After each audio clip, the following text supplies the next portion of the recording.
You look wonderful. Well, I'm getting along fine for 80, And you recently, earlier this month, celebrated your birthday. Is that correct? Yes. Yeah. And do you mind telling us? I guess we all know what the birthday was. Well, when I was 60, I climbed Mount Kilimanjaro. Right. When I was 65, I went 1,100 feet above Mount Everest Base Camp. When I was 70, I climbed Mount Fuji. When I was 80, I walked all the way out to my wood shop and back and didn't fall down. 80 years old. 80 years old, yeah. So coincidentally, Roger Williams was born exactly the same day I was. So he and I celebrated our 80th birthday together at the Carter Center. Very nice. And he played the piano for 13 and a half hours. Wow. Pretty good. To celebrate our birthday. He played the piano, I listened. But you look tremendous. I get along fine. And you feel well, and absolutely. and continuing to lead a very productive, active life. So that's well, great. true, Isn't yes. it? It's wonderful. And your wife is doing well? Perfectly well. Yeah. She's a lot younger than I am. Yeah. Let's talk a little bit about the book. Now, am I correct that this is your first novel? It's the first novel that I've written, and they tell me it's the only novel that a president's ever written. Oh, is that right? Yeah. And other people related to presidents have written works of fiction, haven't they? Or no, I'm thinking of maybe so. Dan Quayle's wife, vice president, was actually writing novels. Does that ring a bell with you? I think that's true. I think she wrote some, Yeah. and I think Margaret Truman wrote some murder mysteries about the White House. And this is based on the Revolutionary War, is that right? Yes, it's a novel about the Revolutionary War, and it's called The Hornet's Nest. Mm-hmm. And it's a very accurate description of what the Revolutionary War was. But I wove in, of course, fictional characters. Right. It's a very good book. And what, in reading...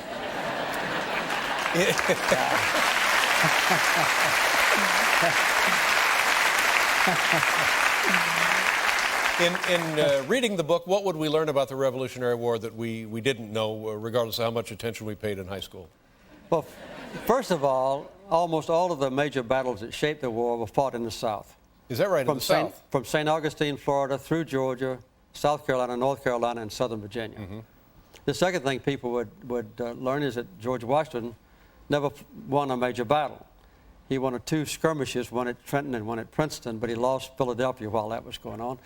And what most people know about the Revolutionary War is that we fought a few skirmishes around Boston, and Paul Revere rode a horse at night, and Washington crossed the Delaware in a storm, and Cornwallis surrendered. That's about all we know about the Revolutionary War, which is the most important war, obviously, in our nation's history. And it was a very bitterly fought war, the most ferocious and bloody war we ever fought as far as hatred was concerned. And we never would have won in the end had the French not joined us in the final battles and controlled the sea. So all of those things, I think, are quite different from what most Americans remember about that war. Bloodier than even the Civil War. Not as many people died, but the hatred was so intense. There was a standard practice that developed throughout the South where most of the major battles were fought, that then if you surrendered at the end of a battle, you were executed with a bayonet thrust or a bullet through your head. It was giving no quarter. I see. In other words, don't take any prisoners. Right.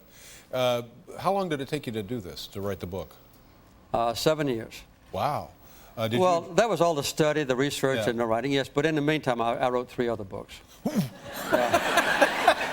This is my 18th book. Yes. What's my only novel? My goodness, it's very impressive. Well, and it's a bestseller for you? It's a bestseller, all right, yes. Yeah, that must be terribly gratifying. What do you... I guess as a former office holder, this time of year, you can't help but get excited about the election coming up, can you? That's true. I try not to get excited, but I do. Yeah. Yeah. And how do you think things... I guess today the most recent poll figures indicate a dead heat, that we're going into a dead heat now. Well, it looks like. I think before the debates, there was a massive advantage for President Bush, and then the debates, I think, turned things around. And now, apparently, on a nationwide basis, President Bush is a little bit ahead. But in the key states, where the electoral votes are going to be forthcoming, it's almost a dead heat, yes. And is this pretty much exactly where we were 4 years ago at this time? It's very close, yes. As you know, it came out in Florida, and of course the Florida election was a debacle, and nobody ever knows who won that election. But I think that it's close now, in my opinion, and the pollsters' opinion, as it was 4 years ago. And is it likely that the same thing is ahead of us? I think it's quite possible. I hope not likely. Still, Florida is close. There's not a uniform way to vote in Florida. There's no real certified way to recount votes if it's very close in a particular voting area. And there's no doubt that the Secretary of State is a highly partisan Republican activist.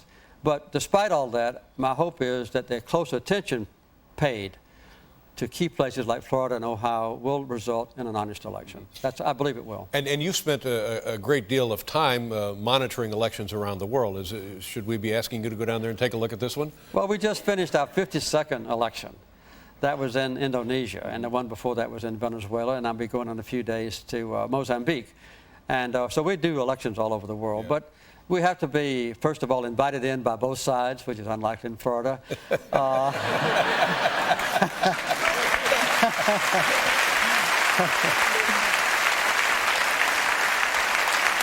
There has to be a central control for the entire election process of a completely non-partisan basis.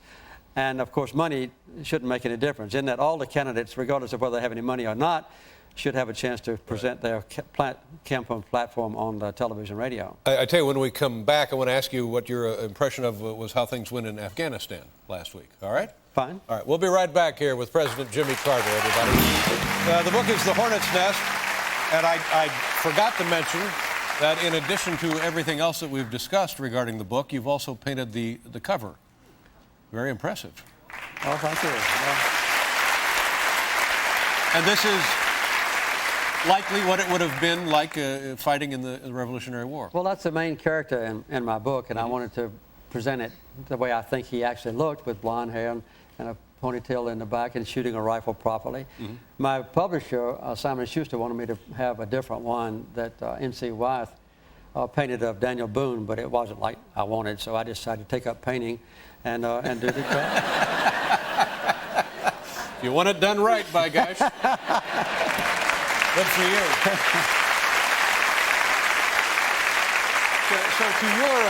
So to your observation and what you know, which I'm guessing is far more than most of us know regarding the election in Afghanistan, did it turn out all right or not all right? Well, we don't yet know. I think they've only counted 10% of the ballots, but apparently it was a safe election, and I think a major step forward, yes. And what about the supposed election in January in Iraq? It seems to me to be quite conjectural, David. You know, whether we can have enough peace and stability and safety on the streets, so not only can election monitors go to the different places, but also so the voters can go without fear of intimidation. That's very doubtful, if not unlikely, in January. And so regardless of who is the president, doubtful, if not unlikely, in January? Well, I think so. Well, I think it ultimately will depend on whether the United Nations is willing to take that responsibility on. And I think that will be regardless of who the president is. I hope a schedule does not slip. But you asked me what my opinion was. I think it's unlikely that we'll be ready in January. It takes months and months ahead of a complicated election to arrange everything. We know from many experiences, and we're not yet doing that. In your view, as a man of the world and a man of great intellect, is this just the mess, Iraq now, just the mess that we have to put up with and tolerate and grieve over to eventually take a step forward in that region, or not? Well, I think so. I personally thought that the war was unjust and completely unnecessary. It was based on false premises.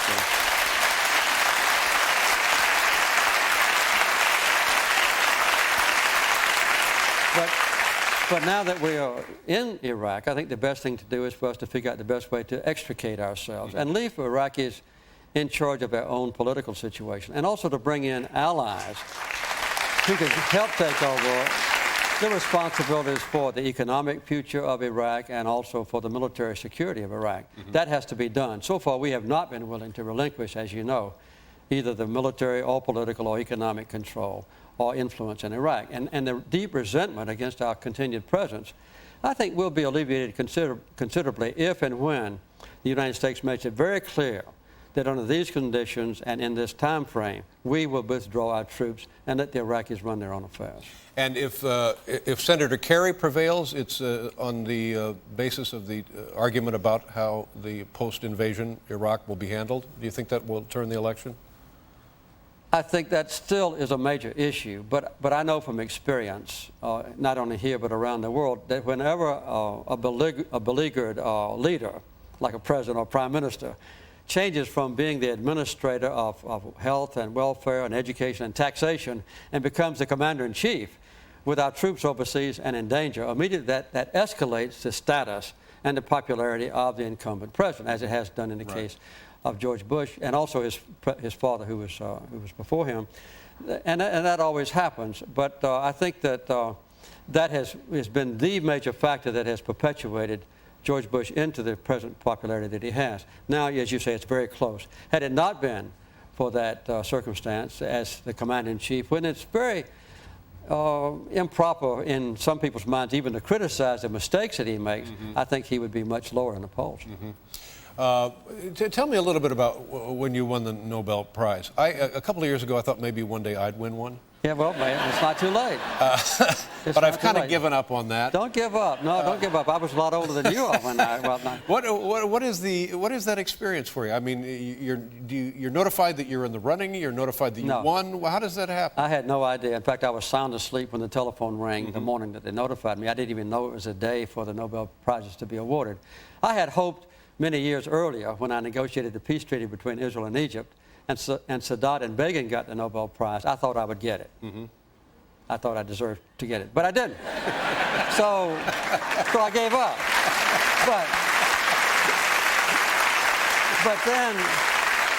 But then I was, as you remember, I was involuntarily retired from the White House at a fairly early age, and I began the Carter Center's work in 65 nations in the world for peace and for democracy and freedom and environment and alleviation of suffering and human rights. And it was because of the Carter Center's work that they finally gave me the Nobel Peace Prize. So I was very grateful. And at the time, there were people suggesting that it might have been a statement in reaction to the invasion of Iraq by the current administration, people celebrating a different way to approach world problems. Did you believe that was a factor then? Well, I heard that mentioned, but I think it was because early on I did conclude the peace treaty in Egypt and Israel and the work that the Carter Center has done for the last 25 years. And are you still building houses? Sunday I'll be leaving for Veracruz and Puebla in Mexico, and my wife and volunteers will build 75 homes in Veracruz, 75 homes in Puebla in 5 days for poor people in need. That's what I'll be doing. That's next week.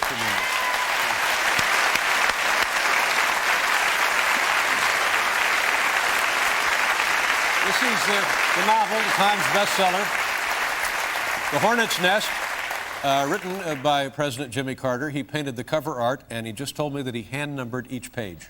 An amazing accomplishment. Congratulations on a wonderful life. Thank you very much. President Jimmy Carter, ladies and gentlemen. We'll be right back with Brandy Chastain.